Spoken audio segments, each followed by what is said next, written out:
He had the swerve. There it is. There it is. There it is. We're live. It's Got the fantastic. sauce. Fantastic Friday. It's fantastic Friday. Fridays are always fantastic when you're a nerd these days, because they just be dropping everything for us. This one's even more special. It feels like Today was a good day for being a nerd. I feel like for sure. We if we're going by the ticker tape as we usually do, jump into old Mortal Kombat first and foremost. Oh, I wasn't prepared. Mortal Kombat. Mortal Kombat. Basically, the tale of Sub-Zero versus Scorpion. Very much so, I feel like. Right. A little less here for once, I feel like. Although that was a comment I dropped on somebody else's video, though, because they were talking about how they were a little bummed out that the Scorpion thing wasn't, such a huge presence in the movie. And it's like, I wondered because they just released that Scorpion's Revenge, like animated movie, and it's that storyline. And when they released that, especially after playing the Mortal Kombat games recently, with Mortal Kombat 11 coming out right before that, I really wondered, like, are they really going to do that again? Like, are they going to turn around and do the Scorpion Sub-Zero thing again so soon after dropping that movie? So I wasn't too shocked that they cut back on that a little bit, that they kind of held back. I like. See, I haven't been playing those games. I think the last Mortal Kombat I actually played was Mortal Kombat versus DC. Which hopefully, I mean, hey, Maybe I'd be here for something like that. I thought that, but Mortal Kombat always had a great story. So, well, the storyline, especially 9, 10, and 11, is just fucking insane. I thought with this movie, like I said when we were talking beforehand, the only thing I was confused was like our main character basically through this movie, and me being like, who is this motherfucker? Like, he must be some new guy that I ain't played these games yet and seen. And then you was like, yeah, he's the guy they made for the movie, and it's like, that makes a lot of sense. Yeah, okay. Yeah. Which, I've heard this complaint already, and I agree. Like, I don't know, I don't think we needed this new character, like for a series that you're like going into adapting the series. You got to know you already have a lot of characters on your plate that you're going to have to like do a lot of character work, for a lot of characters in a short amount of time. So why the fuck, especially with characters who have such rich backgrounds too, so why would you turn around and make such a wooden, like, basic? Yeah, I was shocked to see that Liu Kang played more of a very much a sub part of this story. Liu Kang, in the original, he was the center focus. But I love me some Liu Kang and Kung Lao. Definitely. So I was glad to see them, even though if you're a fan of Mortal Kombat, like, you're definitely going to enjoy this movie. I mean, it is made for Mortal Kombat fans. If you're not a fan of Mortal Kombat, well, then you're probably not going to go see this movie. Like, regardless, you'd probably be a little lost by this movie. You'd probably be like, "What in the fuck is going on?" Yeah, but it has its good moments, man. It really do. There was some really good characters within this movie. Like I said, I was digging Scorpion. We got to see him at the beginning and end a little bit. I was hoping more from his costume at the end, but it is what it is. They're trying to make it more realistic, I guess. Yeah. I just felt like that orange yellow didn't pop, Yeah. Yeah. Like I said, one character for me that I thought was like a standout that I really enjoyed, but like we hardly got to spend any time with, was Cabal. And then, you know what? Also, to expand off of that, Melina as well was also, just thinking about it, she was there like a few times, but like, again, like, for characters that have such rich history, everything was so watered down on that side of things, which I can't remember what movie it was that came out not too long ago that they adapted something and they changed like all of this stuff because they're like, oh, well, we don't want to confuse the people that watch it. It's like, well, it's so much more confusing now because you took out the storyline. Like, why would you just demolish all of this and leave behind all the cool ideas and be like, oh, we're trying to make it make more sense? Fuck no, it doesn't make more sense. Like, now you're leaving all the context out of these moments where you're like, okay, now why does he have powers? Like, why is dude shooting a laser out of his eye now? What's this? What's that? Like, you know, fucking. Yeah, like I said, the only qualm I had with it would be like, Sonya Blade at the end getting her power so damn fast. Yeah, Whereas it took the other dudes a little bit. a little bit of And push. like you said, like, yeah, like why create a new character when you have so many more characters you could have chose from? I at the end almost thought like, is this Johnny Cage and we're just not, not I seeing did it? And that he's for a minute until it panned over to the poster, and it was like, no, I'm going to get somebody else. I was like, oh, thank God, like because if this motherfucker was Johnny Cage, I actually probably would have been very upset about that. but I I would have, just like I kept trying to guess this whole movie, like, who is this guy? And then when he gets his powers, didn't help at all. Like I thought it was like, he's your top half Wonder Woman. from Man with the Iron Fist. I was reminded of Wonder Woman's final costume at Wonder Woman 84 when she's all in that gold. I was like, is that kind of a Aquamanus type top? Well, I don't know if did you ever see the Man with the Iron Fists, the RZA joint? Fucking Dave Bautista was in that. That was one of his first movies he did, and he his whole body like would turn to like solid gold, like so that was like his whole thing. Like, and it was a kung fu movie and shit like that. And so as soon as he did it, like even in the way that it changed and everything, I was like, what a fucking ripoff. Like that's straight up Man with the Iron Fist. That's straight up just like the gold plated, So I was just like, I don't know, why is this guy here? somebody kill off his family and see him out. See him out the door. You're not Almost got to. You almost got to. but yeah, if you like Mortal Kombat, if you come to Mortal Kombat wanting blood and gore and fights and brutality and all that shit, it's there. It's there. If that's what you're into Mortal Kombat for, it's there. If you're like a deep Mortal Kombat fan who really enjoys like the storyline and the lore and all that shit behind Mortal Kombat, it's not there. It's not there so much. Definitely like a lot of fan service. A lot of fan service. We were talking about like when I watched it, Phil is a big Mortal Kombat fan, and I think he'll really enjoy it just because he'll be able to watch the movie and just be like, "Oh, that's this move, and that's this move, and that's this move." And we talked about being able to see a few of the moves we know, like Liu Kang's bicycle kick, the dragon, the ice wall, Sub-Zero throwing him through the ice wall, the fucking get over here, all these great moves. That a lot of us, playing these games are pretty familiar with. But one scene in particular, because of the way because I'm not good, I'm not great at Mortal Kombat.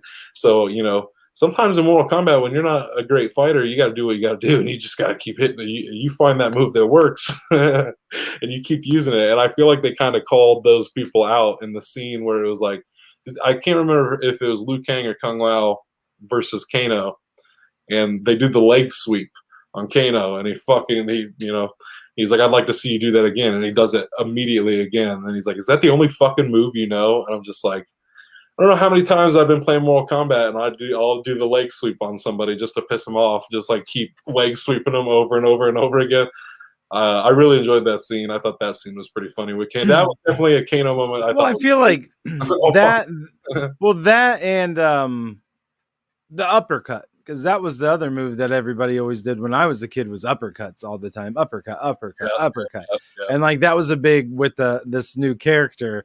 His daughter told him like, do the uppercut, or something in his fight when he lost. If he would have done the uppercut, you would have won. And then like when he's fighting, I think they yell out that do the or somebody's or he in his head that I forget what in that final fight. Daughter yells it again in the fight with Goro at the end, and he like all that power in him like goes to his fist when he uppercuts him.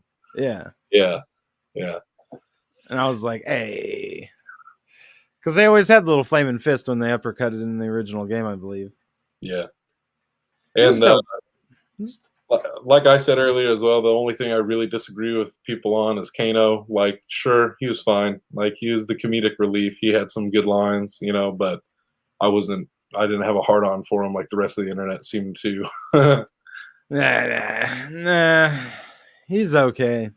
I was happy to see that him and Sonya like weren't actually working together though. Like the trailers made it seem like that was the case, and it's like, well, these guys hate each other. Like, you know what? So as soon as he showed up and he was in chains, I was like, okay, okay, we're all good here. We're all good here. But yeah, Right. it sets it up for a dope little sequel. So I'll be excited for the Yeah, next one. the sequel should be pretty lit. Yeah. Even though it had its flaws, I mean, you know, it was no flawless victory. But you know, for a for a video game movie, I mean, we don't get quality like this all the time. So it's like we'll take what we can get. But so what would you give a score on this one? Because for me, I'm definitely going to have to give a 0.5 for the potential. But I enjoyed it. I'm gonna say 7.5. I would agree. I was thinking the same. 7.5. 7.5 for old Mortal Kombat 2021. It's solid. I sat and watched it at home. If you got HBO Max, you can just chill back and watch it. And if you can go see it in theaters, do. I just saw it in the IMAX, and it's like, yeah, that was pretty great. It was pretty dope to see those fights on such a massive screen. It was pretty lit. One thing I think we both agree on that is going to be divisive is that I think we're both fans of the original more. Yeah. So, Yeah. the original Mortal Kombat. I like the original. I thought the original, it just captures that cheesy blend of we're taking this video game, making it into a movie. Right. And Mortal Kombat in its whole, I feel like, you know. I told you it had charisma. Like if they took the charisma of that original movie and they injected it into the movie we just got, perfect Mortal Kombat movie. Well, the movie, like as a kid, I remember watching that made me want to buy the action figures and stuff to be able to have my own Mortal Kombats. You better believe the fucking money house is turning for him because I'm gonna throw on Mortal Kombat and play at least a few rounds by the end of the night for sure. I saw that bicycle kick and I'm like, I gotta go jump on some Mortal Kombat. Do some bicycle kicks myself. Maybe I'll check it out. Maybe this will be what jumps me back in to see like, let's check that story mode out. I definitely recommend it because Phil finally got me to do it, and I played 9 and 10, and I need to finish 11. But I played 9, 10, and most of 11, and it's pretty dope. 11 dropped around the same time as Endgame, and they do a lot of time travel stuff, and I was like, I don't know, just the timing was a little weird, but they still do the time travel stuff really well in that game. It's really cool. So that's what's up, man. I recommend it. What's next on the old ticker tape? Falcon Winter Soldier finale.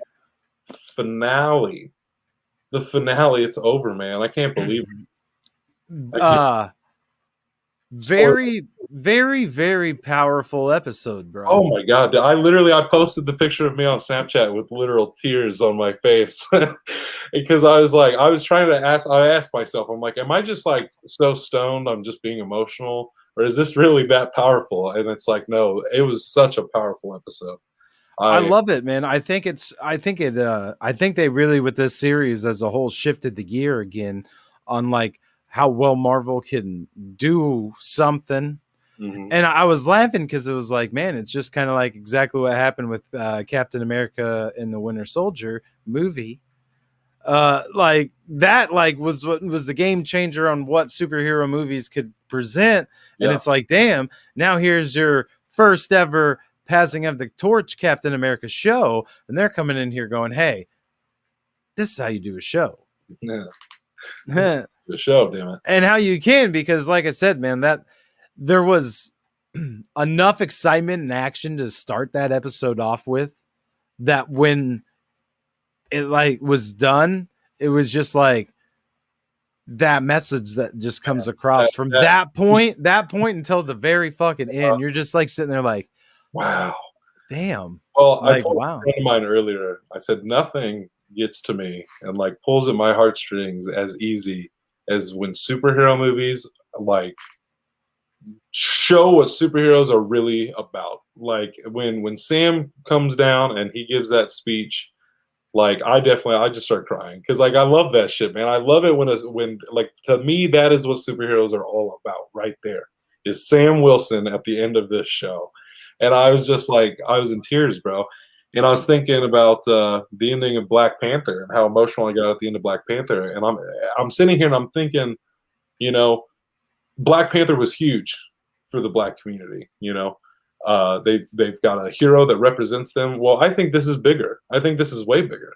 I mean, because even Black Panther is of African descent, but Sam Wilson is an American. He is an African American man, and like he oh man, he just hits on such great points at the end of this show, and it's just like it's hard not to get emotional. Oh The yeah. way he handles it, the way he handles the whole situation, that like that to me, that's that hero shit. That's he could be hateful, he could be spiteful, but he's saying no, we can work through this with peace. Like we can do this, and I'm just like I love that.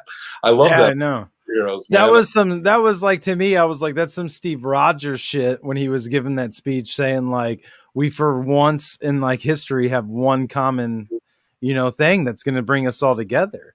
Yeah, And that's what happened and all this. And, him relating to like, them like, hey, this is just like facing Thanos, man, but on a different level and like, shit like that. And how like you see it happen like when he's talking to Isaiah Bradley there at the end and he's like, well, they stopped doing that, so what you said worked. And he said, that's where I was like, damn, like that, just the line he says to him when he's like, yo, we built this country, we bled for it, and he's like, I'll fucking defend it if I want to, yeah. and ain't nobody gonna tell me no. Well, And I just told my friend Priyanka earlier, like to me, when it comes to stuff like Black Lives Matter and everything that's been going on in the world these past few years, um, I mean, it's so important to me because like to me, I care about humans. I care about people, and to me, the black communities out there literally doing the most for all of us. Like as a human race, like yes, they're out there fighting for black rights, but in the process, like they're fighting for all human beings, and like that's a fight I can get I behind, man. agree. I agree. I completely agree, and I think this show just really fucking cracks that home, and that's like I said, that's how I felt at the end of Black Panther. It was this message of we can do better. We can do better. We can be a better world. I love that. I think Sam Wilson is the Captain America we need. I think Oh he's yeah. boy. I was sad at the end of it, like, damn, it's gonna be a while before we see these fools again, and that I sucks. know. I did like I thought they kind of, and it's like they might, I don't know, but the very closing shot of them two, when it's like you see the sun setting over the ocean and it goes back to them and they're both gazing out upon it and smiling. I was like, yo, that's like Thanos at the end of Infinity War when he's sitting there looking at the sunset and he gets a little smirk. I'm like, it's like they're, that was Thanos's story arcs, like coming full. And I feel like by the end of this, that's them two story arcs, coming full um into their characters and their roles and what they're gonna do. Yeah, And I've seen people throw out like the idea that hopefully Winter Soldier takes over the Nomad title, and yeah, it's like they both carry one of Steve's mantles on, kind of. While he steps away from being a Winter Soldier and not really welcome in Wakanda, so not really wanting to be the White Wolf. right. Uh, I did though, like stepping aside from that, the Sam Wilson Captain America, like that stuff was very emotional, very impactful. But we did see Zemo get the motherfuckers. I did enjoy that. Yeah. I think because something I was a little bummed by, but honestly, the finale was so powerful to a show that I've enjoyed immensely that I couldn't be that upset about the post credit thing because I thought the post credit sequence was a little weak. I was expecting something bigger, but from what I understand, I think there was going to be something bigger, and they kind of moved it around so that can be in Black Widow now because it involves Florence Pugh's character. I think is like a Thunderbolt setup sort of thing. As I understand it, they wanted to keep the introduction of her character in Black Widow because originally they were flip flopped. So I think that basically that one sets up the Armor Wars. To me, that's what I took from that. You okay, got Sharon Carter being the power broker. Obviously, we know that at this point now. Yeah, yeah, Uh, getting back into how she's coming out saying, "I get military secrets, get my people, get all the buyers on the line." Armor Wars' original setup was all these rich motherfuckers bought Tony Stark's blueprints and start making their own Iron Man costumes. Tony Stark's like, that can't happen. He goes around, destroys them all. So I feel like this is a perfect segue right into Armor Wars, having Sharon Carter be the one that sells it to all these people, and Rodney being the one that's like, no, that's not how Tony's legacy is going to go down, and being the one going to destroy all these suits, which sets up for a dope show, if you ask me. You know, it's something else that we have to keep in the back of our mind right now. That's like going into Phase 4. There's something coming that, like, it's technically like, as a Marvel fan, we should know that it's happening right now. Secret Invasion Well, yeah. is on its way. They're casting like a motherfucker right now for that show. And if Secret Invasion is on the docket to be released, that means Secret Invasion is probably already happening. So there are times where I do question the validity of some of these characters too. Like Where, Sharon Carter. yeah, Sharon Carter for sure. I'm just like, I get, but I kind of get where they're setting her up from being like, this world that you fought for so long turn its back on you when you just help Captain America out. that's what's so cool about this show is, like, you had all of these characters, like a bunch of these characters that we had seen previously, and they were thrown into this show, and it was just kind of like fucking shook up, and then they were let back into the wild as like they've all changed so much from Well, the and I even just like the overall impact of the Infinity Wars had in their shonen, and that even just by like, even when that senator at the end, when Sam was giving a speech, and that senator is like, what about the people that came back after 5 years and somebody was living in their home, and he's just like, yeah, you don't have all the answers, and it's like, damn, like that's a thought that nobody thought about, I'm pretty sure. Like, I yeah, get that, like the Flag Smashers were fighting for um all these people that had to leave these countries they had moved into, but it's like, you never thought about the people that came back that was like, yo, but that was my house, like, yeah, now you're living there, that's not right.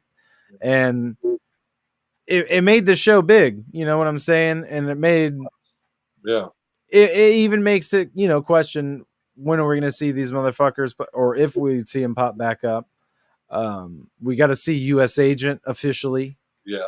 Yeah, well, and that's another thing is there's so many big things that were set up in this show, and this show is like so grounded, and it feels so realistic, like compared to like everything else, and that's how Winter Soldier felt a lot too.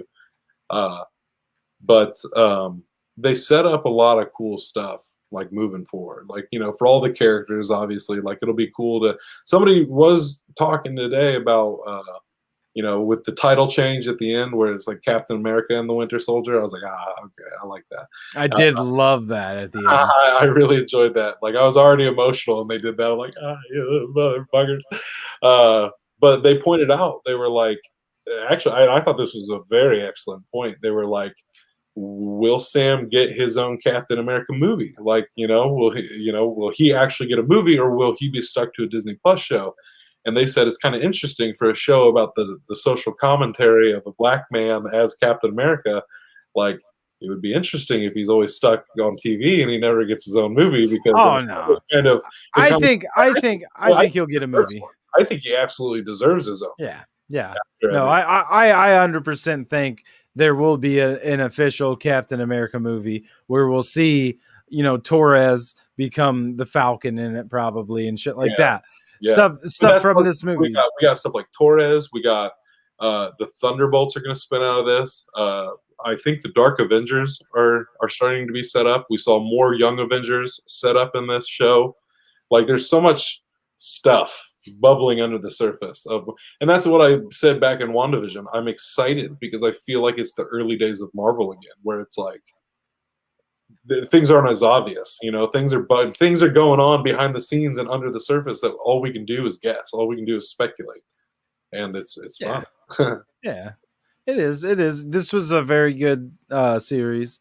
I was glad to see Bucky finish all of his shit off by the end of it, even though that was sad, him telling old dude he killed his son and then he wasn't his homie no more.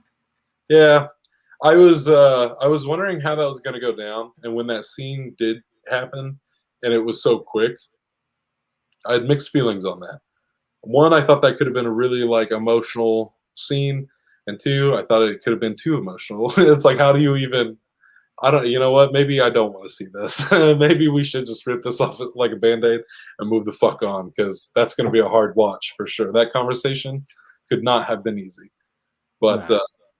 it definitely you can see it definitely changed them for the better. I think for sure.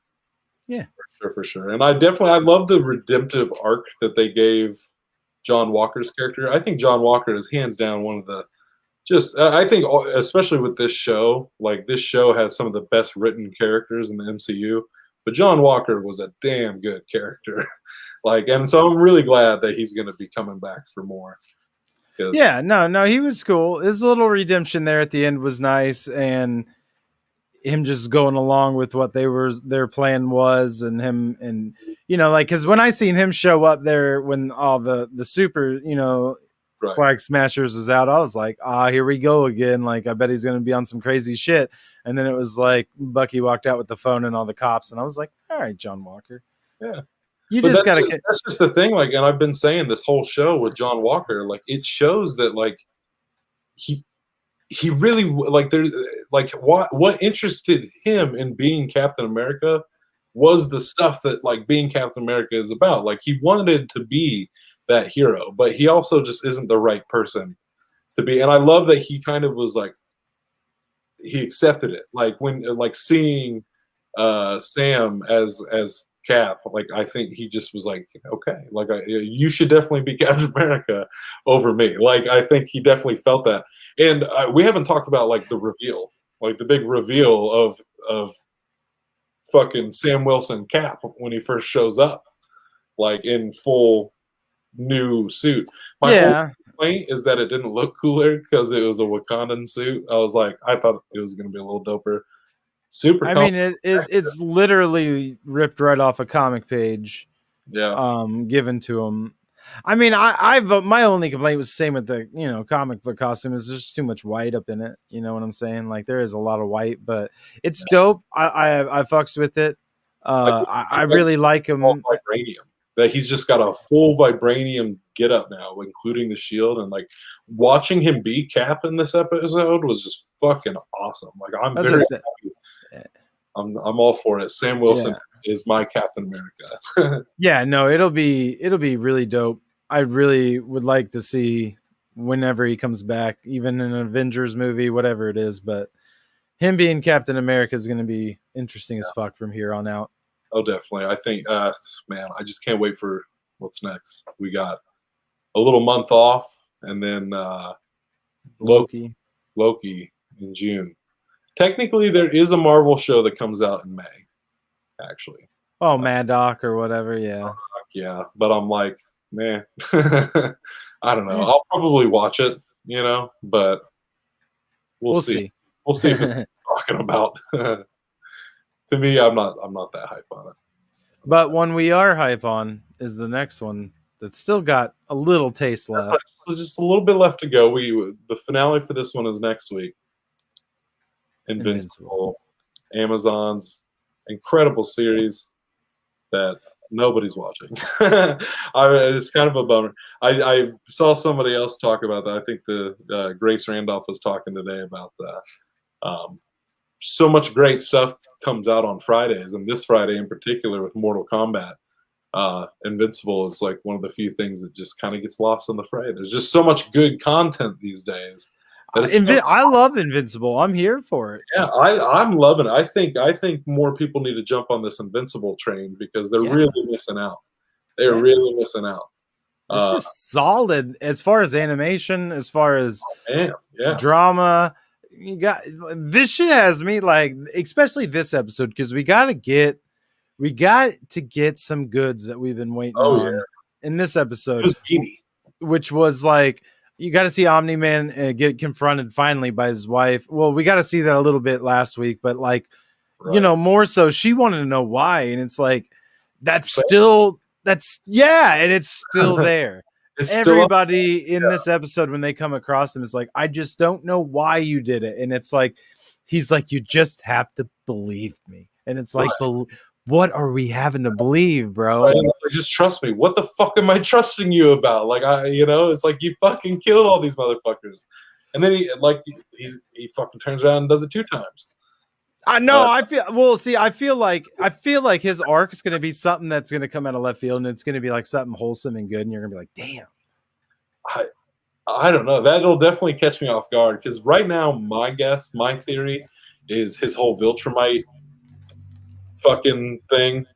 I think it has something to do with like maybe Viltrumites like take over planets and sort of shit like that. Like it's a Viltrumite thing. You know what I mean? I feel like that's where this is going, and it's just like I don't know. It would be kind of cool to get out of left field where it's like, oh no, he's actually not a bad guy, and it's like that would actually be one hell of a twist.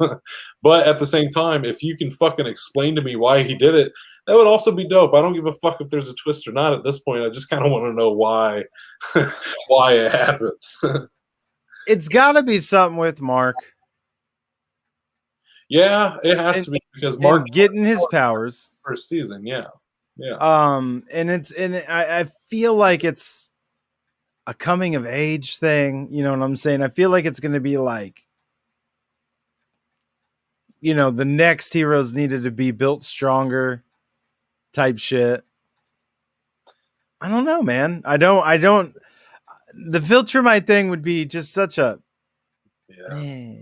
You know what I'm saying? It'd be like, yeah, I could guess that right now. Definitely no, Oh, and this doesn't feel like that kind of show. This does not feel like the kind of show to just when be we have kids, I have to become the villain for my kid when he gets powers. yeah, Like, no. right. And it's just like or some dumb shit like that. But this is I don't know.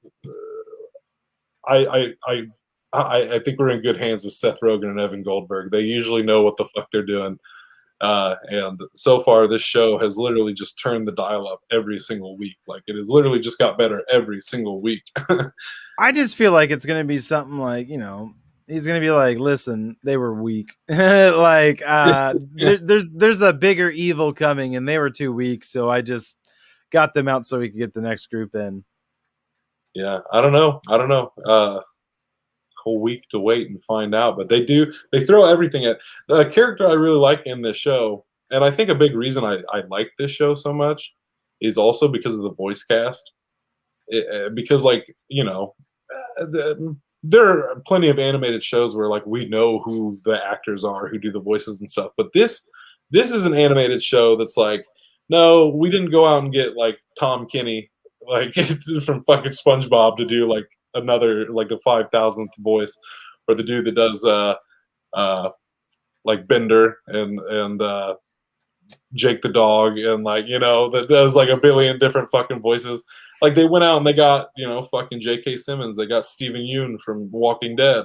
They got Sazi Beats from who played Domino and Deadpool. Like all these people are in it.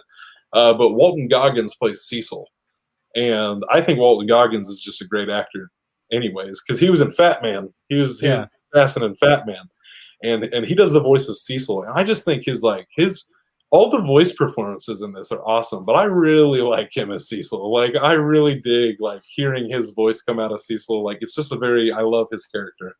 Especially he's got that one line in there today where Debbie's like, "This is why I hate you," and he's like, "This is why I hate me too." And you're just like, you know what? Cecil's that dude though. Like he's kind of like I don't know. I feel like he'd ride tight with Nick Fury for sure. Oh yeah, yeah, he is like a Nick Fury. He's just For a sure. dude. He just does what he has to do. You don't need to fucking know why he's doing what he's doing. You don't need to be privy to everything. Just Cecil's got it. It's interesting, and I don't know the robot's name, but we got to finally see him Rudy. get Rudy. Rudy. It was Rudolph something, but people. Oh yeah. We finally got to see him get his human body. That's what he's been digging up in the past. But I was shocked that it was like when he did come back around him as the human kid, he was completely honest with them all. Yeah. Yeah. You know what I'm saying? Like they're like, so you're telling us broke this guy out, did all this shit, and you just thought you'd just tell us and everybody'd be cool. And he's like, yeah. Especially the fact that he did it all because it was a romantic gesture like to be with Monster Girl, and even Monster Girl's like, "You don't think that's like a little weird? You don't think it's a little weird? It's a little weird." And he's just like, "Nah, man." What I did think was weird, and I did not notice until he got back to HQ, was the whole him taking Rex's face. I I knew it was something like that because didn't I even feel realize. like now he has the same voice actor as Rex playing him as the kid Well, I too. looked, it's somebody else because I was curious. I was like, "Who's doing the voice now?" Like, because that's not Zachary Quinto. That's definitely not him. uh, that Spock voice is gone. That's definitely not him anymore. So, but it was somebody else who he does another voice in the show, and I don't remember who it is, but he's not Rex. Oh, well, he Yeah, sounds just like him but younger. yeah, yeah. Uh, but I didn't even realize that. I did not realize that till he came in, and he's like, "Why the fuck do you look like me?" And I was like, I'm just now realizing that he does look like you." And Like, again, he was completely honest. He's like, "Well, I saw Monster Girl, kind of thought you were cute, girl, so did fuck you? And it." it's like, again, you didn't think any of this is weird? He's like, "No, fam." But you know what? Like, if you saw him in his original form, like, yeah, you can see where maybe he doesn't think that's the weirdest thing in the world. And you know what? If Monster Girl saw the original Rudy, she'd probably be like, "You know what? I Thank like you. this Rudy. This was very romantic. In fact, actually, Yeah, the original Rudy was fucked. he was pretty fucked. He was pretty fucked. Uh, hey, you know that dude could have easily been a villain. You know what I mean? And who knows? He in this show, Rudy very well could Still be a villain. hang a Rudy at any point and just swerve on all of us. Yeah, no, and I like the we got to see the little clone dudes bring back the immortal right after they helped Rudy get his human form. Yeah. He fucked off, and they're like, "Meh, whatever. We're gonna do this shit." So it begs for me to think that maybe the immortal might return again. Yeah, I mean, I gotta think that he can bounce back He's again. gonna be on the same shit, I'm sure, right when he comes back to life, like Omni Man. Right, which like, calm down, bro. Regroup, because obviously that hasn't worked 2 times now, and I don't think this is going to be a third time's the charm sort of situation. I feel like I did like that when he came in.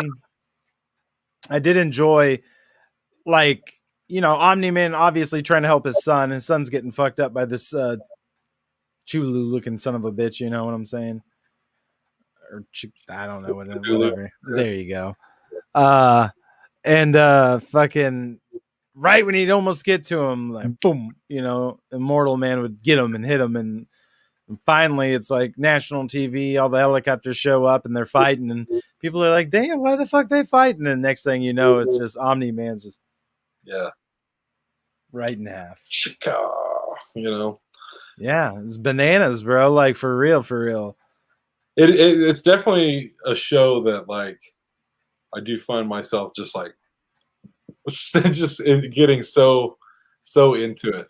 Well, and they show like all these main side characters that don't have powers. They showed like all of them live streaming this happening, watching him do this, being like, Yeah, being like, "Oh shit." especially, I'd like to know how the Mark's buddy feels. Like, have just seen him, 15 minutes Right. beforehand. Yeah.